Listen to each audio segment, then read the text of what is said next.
Hello everyone, Ram Ram, नमस्कार, सत श्री अकाल, खमा गणे आप सभी को। कैसे हैं आप सब? आई होप सब अच्छे होंगे, सब खुश होंगे। मैं रितु सोरान स्वागत करती हूँ आपका लेट्स एंड रितु में। तो आज आपके लिए कुछ खास लेके आए हैं। सी टेट का पेपर 1 है, लेवल 1 का। और जनवरी 2021 में जो आपका पेपर हुआ था साइकोलॉजी का, अब वो है। अभी डेली यही सीरीज चलेगी। साइकोलॉजी के जितने भी पेपर हैं आपके 2021 के, 20 के, 19 के, यानी कि 13 से जितने भी उसके बाद पेपर हैं आपके, उतने सारे करवाए जाएंगे, चाहे वो साइकोलॉजी है, हिंदी है या ईवीएस है। और पैडागोजी तो इंग्लिश और मैथ्स की भी आपको करवाई जाएगी। तो प्लीज़ क्लास को पूरा देखना, अच्छे से देखना, एक्सप्लेन भी करेंगे अच्छे से। तो फर्स्ट क्वेश्चन क्या है हमारा, आप देख सकते हैं, ये 2021 का पेपर है, जनवरी का, बाल विकास एवं शिक्षा शास्त्र। तो फर्स्ट क्वेश्चन क्या है कि विविध पृष्ठभूमियों के अधिगमकर्ता को संबोधित करने हेतु एक अध्यापक को, तो हमें बताना है अभी क्या चाहिए एक अध्यापक को संबोधित करने हेतु। सबसे पहले क्या है हमारा कि सभी के लिए मानकीकृत आकलनों का इस्तेमाल करना चाहिए।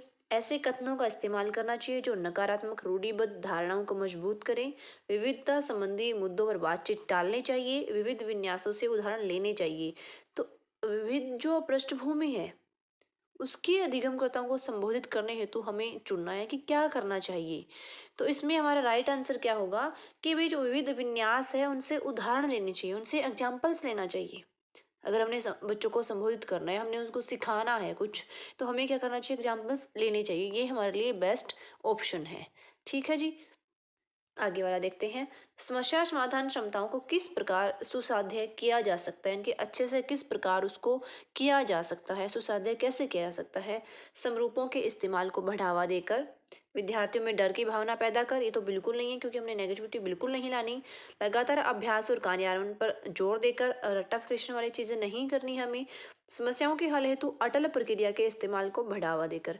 तो यहाँ हमारा बेस्ट ऑप्शन होगा कि समरूपों के इस्तेमाल को बढ़ावा देकर, समरूप जो है उसके समान जो है ना, समस्या समाधान में उसके समरूप जो है उसको इस्तेमाल को बढ़ावा देकर हम ठीक कर सकते हैं।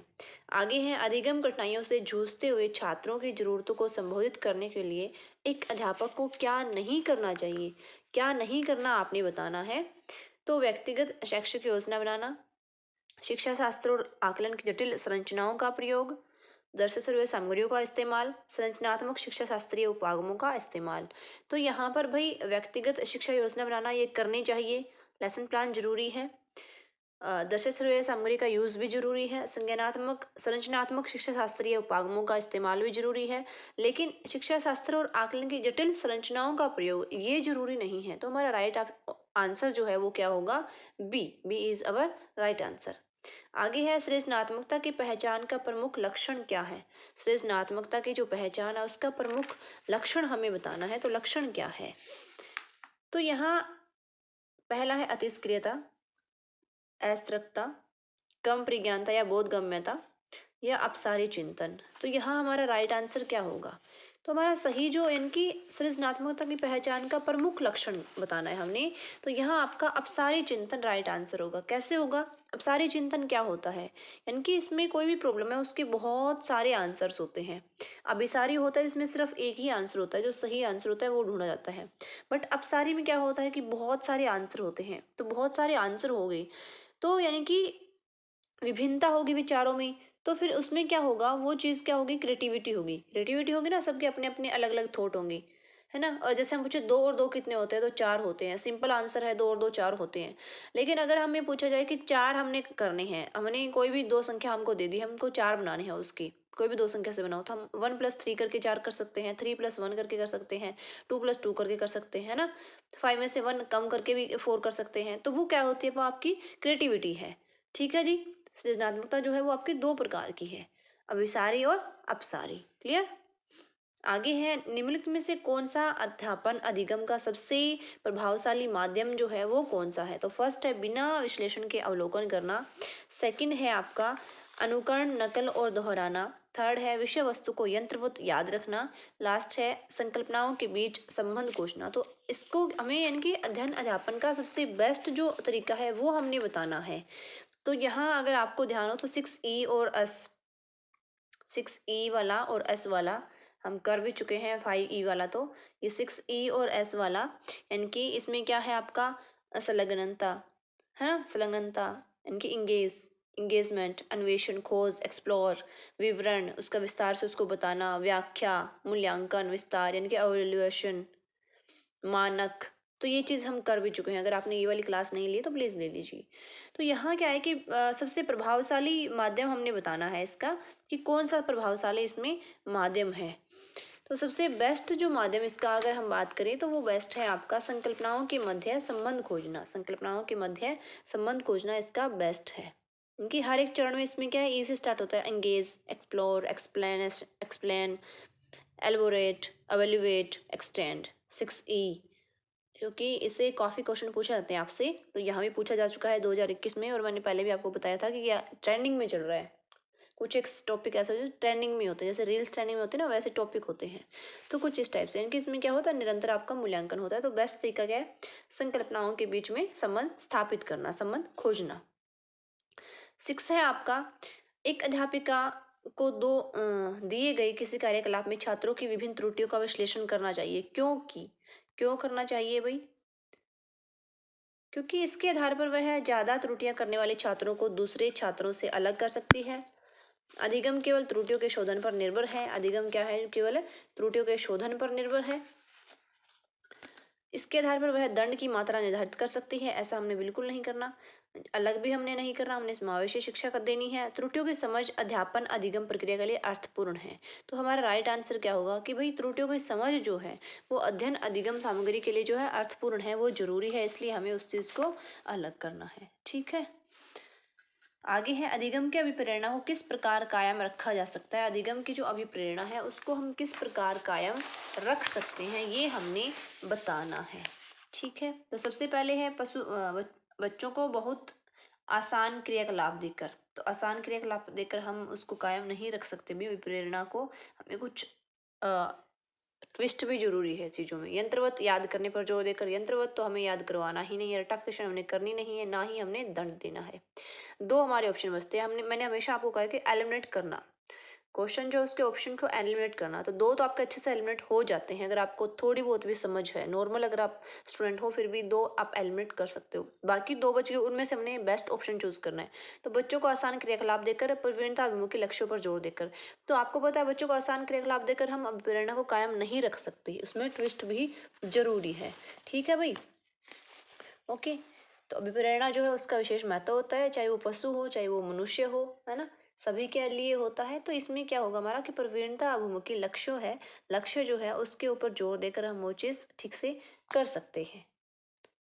आगे है शर्मिंदगी, इसके बारे में बताना है शर्मिंदगी। तो इसके आगे लाइन दी हुई है आपको,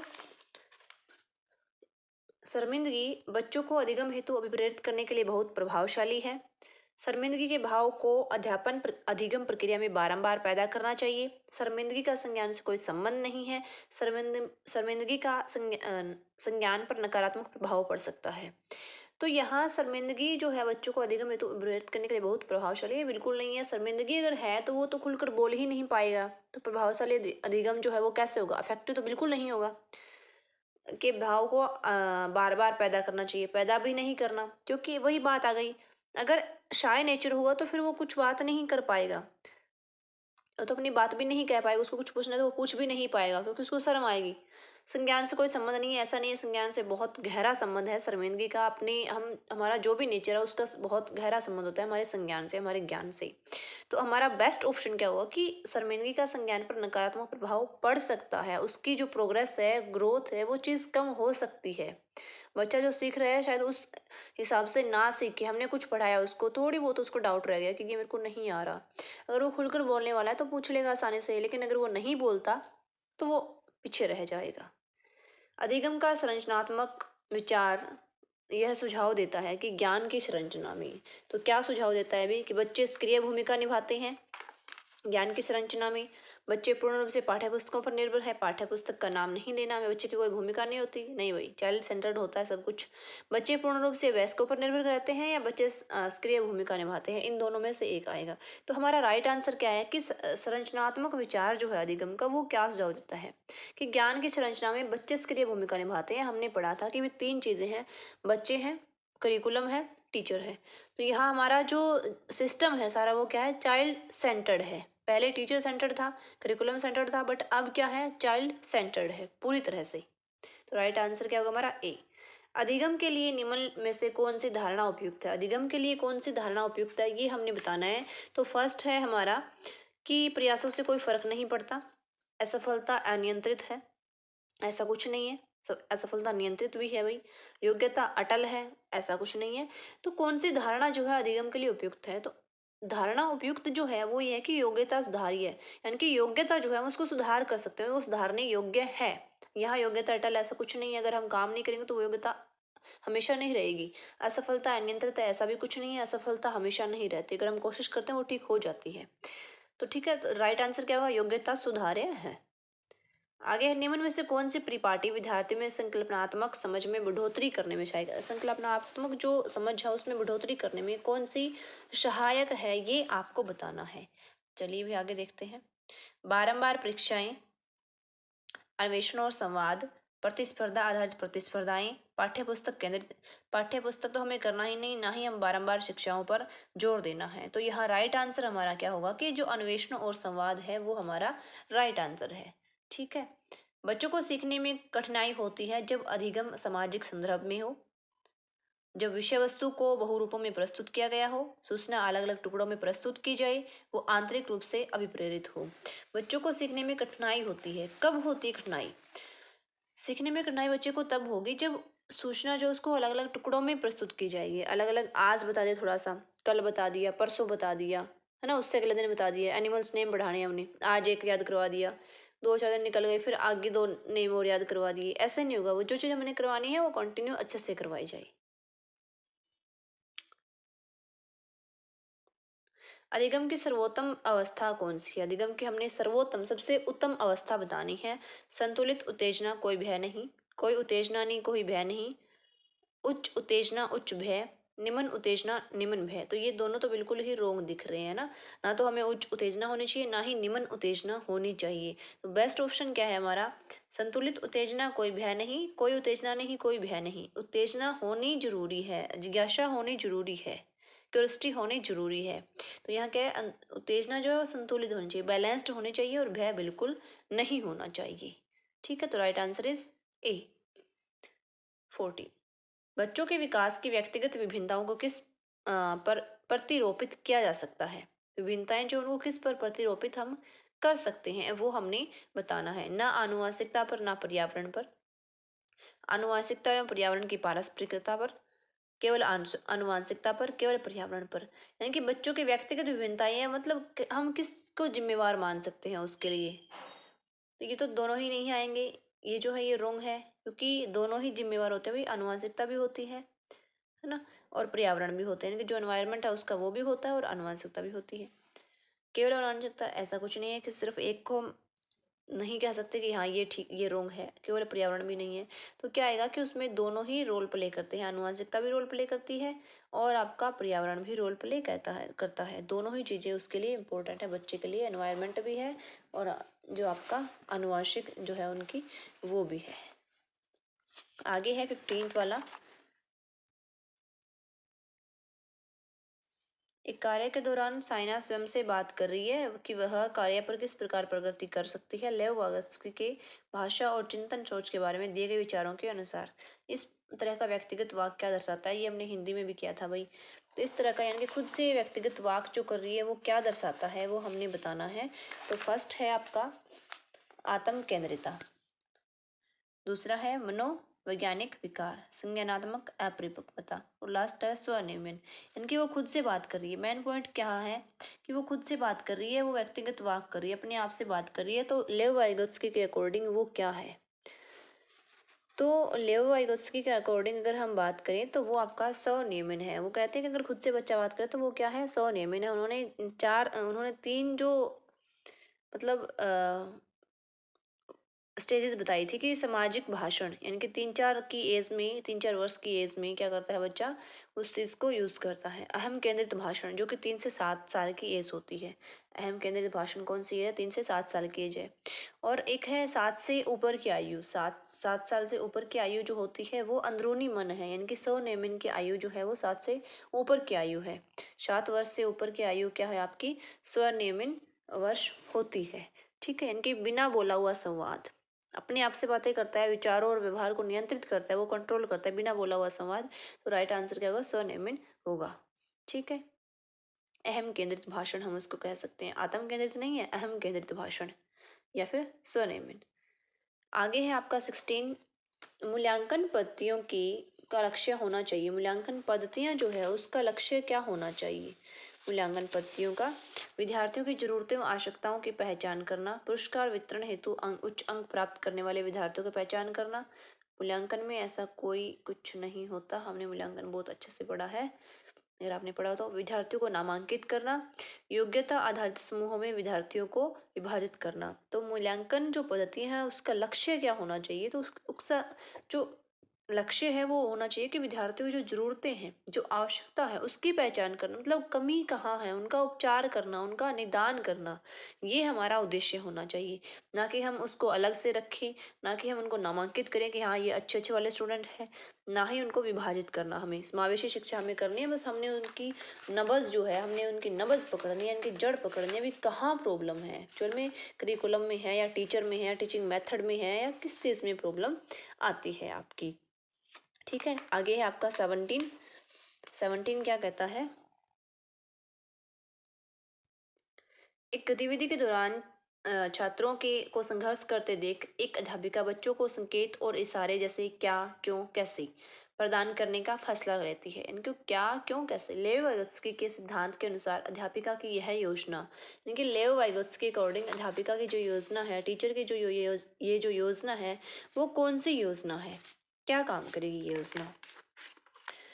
तो इसको अगर हम देखें तो भाई फर्स्ट क्या है, छात्रों में प्रत्याहार इनकी निकास प्रवृत्तियां जो है वो पैदा करेगी। अधिगम की प्रक्रिया में अर्थहीन होगी, ऐसा कुछ नहीं है भाई, अर्थहीन क्यों होगी। बच्चों को अधिगम के लिए अनुप्रेरित यानी कि निष्प्रेरित यानी कि नेगेटिविटी तो आनी ही नहीं है, ये दोनों ही आपके क्या हो जाएंगे, रोंग। इन दोनों में से एक है, यानी कि छात्रों में प्रत्याहार निकास प्रवृत्तियां पैदा करेगी या फिर अधिगम के लिए पाठ या आधारभूत संरचना का काम करेगी। तो ये जो चीज़ है, ये जो तरीका है इनकी क्या, क्यों, बच्चों को संघर्ष करते क्या, क्यों, कैसे का जो प्रदान करती है, इनकी चीज़ें जो उसको मतलब वो सिखाएगी वाइगोत्स्की के एक हम कहें तो सिद्धांत के अकॉर्डिंग, तो वो आधारभूत संरचना का काम करेगी। इनकी जड़ पीढ़ी आपने पढ़ा है अगर, तो उसमें आपने ये चीज़ देखी होगी, इनके बुजुर्गों से हम हेल्प लेते हैं, इनके वयस्क से हम हेल्प लेते हैं, वो चीज़ कहाँ आती है, आपकी जड़ पीढ़ी में आती है ना, जोन प्रोक्सिमल वाली। ठीक है, तो राइट आंसर क्या होगा, डी हमारा राइट आंसर होगा। एक खेल क्रिया के दौरान चोट लगने पर रोहन रोने लगा। यह देखकर उसके पिता ने कहा, लड़कियों की तरह व्यवहार ना करना, लड़के रोते नहीं, पिता का यह कथन है। ये क्वेश्चन मैंने पहले भी आपको बताया भाई कि ये क्वेश्चन हर बार पूछा जाता है, ये जेंडर बाइस्ड वाला है, रूढ़िवादिता वाला जो है हर बार पूछा जाता है आपका। तो ये क्या है, हमने ये बताना है। लैंगिक भेदभाव को कम करता है, क्या है कि भाई लैंगिक भेदभाव जो है उसको कम करता है, लैंगिक समानता को बढ़ावा देता है। आगे क्या है, लैंगिक रूढ़िवादिता को दर्शाता है, लैंगिक रूढ़िवादिताओं को चुनौती देता है। तो यहाँ क्या होगा, राइट आंसर क्या होगा आपको, तो ये ना तो चुनौती दे रहा है, चुनौती कब देता है, जब हम उसको कुछ उस टाइप से हम करने को कहते, वो तो चीज़ हो चुकी है ना, हम कह रहे हैं कि लड़कियों की तरह क्यों बिहेव कर रहा है, लड़कियों की तरह क्यों रो रहा है। तो ये लैंगिक रूढ़िवादिता को दर्शाता है। हर एक क्वेश्चन का आंसर यही सेम मिलेगा आपको, इस टाइप के जो क्वेश्चन होंगे ना, क्वेश्चन आपको यही मिलना है कि लैंगिक रूढ़िवादिता जो है उसको दर्शा रहा है। ठीक है,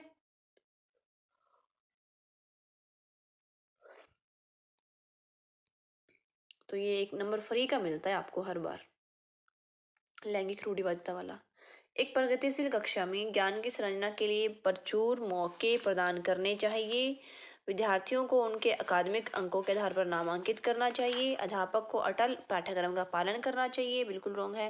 विद्यार्थियों में प्रतिस्पर्धा पर बल देना चाहिए, ये भी बिल्कुल गलत है। यानी कि हमारा राइट आंसर क्या होगा, प्रगतिशील कक्षा में ज्ञान की संरचना के लिए प्रचुर मौके चांस मिलने चाहिए। ठीक है, अकादमिक अंकों के आधार पर नामांकित, ये तो हमने करना ही नहीं है। मूल्यांकन क्या कहता है कि इस टाइप से तो करना ही नहीं है, इनका कंटिन्यूस मूल्यांकन होना चाहिए, व्यापक मूल्यांकन होना चाहिए। तो उसमें ऐसी चीज़ नहीं आती, ये नेगेटिविटी है, नेगेटिव चीज़ें हमें लेनी ही नहीं है। ज्ञान की संरचना के लिए प्रचुर मौके प्रदान करने चाहिए, राइट आंसर हमारा ये है। लॉरेंस कोलबर्ग के सिद्धांत के अनुसार किसी कार्य को इसलिए करना क्योंकि दूसरे इसे स्वीकृति देते हैं नैतिक विकास के किस चरण को दर्शाता है। तो लॉरेंस इनकी कोलबर्ग ने भी 3 स्टेजेस बताई है इसकी। तो कौन कौन सी है भाई, ये हम देखते हैं। तो इनकी दूसरे इस कार्य को स्वीकृति देते हैं, ये कौन सी स्टेज है। तो ये है आपकी स्टेज प्रथागत स्टेज, इसको हम कहेंगे। कौन सी स्टेज है आपकी, प्रथागत स्टेज इसको हम कहेंगे। नेक्स्ट है आपका बच्चों के समाजीकरण में के संदर्भ में कौन सा कथन सही है। बच्चों के समाजीकरण के संदर्भ में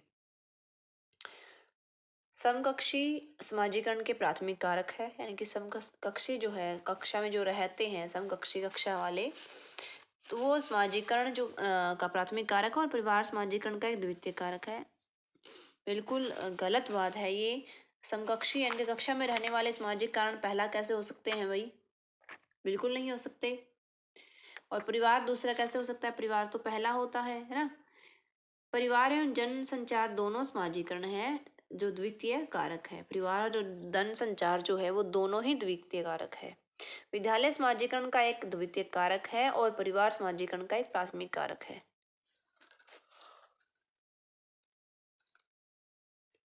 विद्यालय समाजीकरण का एक प्राथमिक कारक है और समकक्षी समाजीकरण के द्वितीय कारक है। तो प्रथम पाठशाला जो है वो बच्चे की क्या है, घर है। ठीक है, तो प्राथमिक कारक जो है यानी कि पहला कारक जो है वो क्या होगा, घर होगा। पहले बच्चा कहाँ रहता है भाई, घर में रहता है, तो उसका प्राथमिक कारक क्या है, घर। ठीक है, प्राथमिक कारक क्या होगा, घर होगा। सी इज राइट आंसर। आगे है बहुबुद्धि का सिद्धांत जोर देता है कि बहुबुद्धि का सिद्धांत जो है वो किस पे जोर देता है, ये आपने बताना है। बुद्धि की विभिन्नताएं दशाएं, बुद्धि की जो है विभिन्न दशाएं हैं, अनेक दशाएं हैं बुद्धि की, एक नहीं है। बुद्धिमत्ता में कोई व्यक्तिगत विभिन्नताएं नहीं होती। बुद्धि लब्धि केवल वस्तुनिष्ठ परीक्षण द्वारा ही मापी जा सकती है। एक आयाम में बुद्धिमत्ता अन्य सभी आयामों में बुद्धिमत्ता निर्धारित करती है। तो बहुबुद्धि, बहुबुद्धि नाम से स्पष्ट है यानी कि बहुत सारी बुद्धि। एक बुद्धि, द्विबुद्धि, त्रिबुद्धि पढ़ा होगा आपने। तो बहुबुद्धि, बहुबुद्धि क्या है, नाम से स्पष्ट है यानी कि बहुत सारी बुद्धि। तो यहाँ हमारा राइट आंसर क्या है, बुद्धिमत्ता की विभिन्न दशाएं हैं, बहुत सारी दशाएं हैं। ठीक है, तो ये आपका बिल्कुल सही आंसर है ए वाला। दूसरा अगर हम देखें तो बुद्धिमत्ता में कोई व्यक्तिगत विभिन्नता नहीं होती। व्यक्तिगत विभिन्नता होती भी सबकी अलग अलग होती है। केवल वस्तुनिष्ठ परीक्षण द्वारा मापी जाए, नहीं, ऐसा कुछ नहीं है। एक आयाम में बुद्धिमत्ता अन्य सभी आयामों में बुद्धिमत्ता निर्धारित करती है, ऐसा नहीं है। हो सकता है कि इंसान एक चीज़ में बहुत अच्छा हो दूसरी में ना हो। एक बच्चा जो है इंग्लिश में अच्छा हो सकता है, शायद वो हिंदी में ना हो, है ना, ऐसा हो सकता है। तो आगे है आपका कि जीन पियाजे के संज्ञानात्मक विकास के सिद्धांत में पूर्व संक्रियात्मक अवस्था में विकास का मुख्य गुण क्या होता है। पूर्व संक्रियात्मक जो अवस्था है उसमें विकास का मुख्य गुण क्या होता है, ये आपने बताना है। तो सबसे पहला आपका क्या है कि परिकल्पित निगमनात्मक सोच, संरक्षण और पदार्थों को क्रमबद्ध करने की क्षमता, अमूर्त सोच का विकास, विचार सोच में केंद्रीकरण।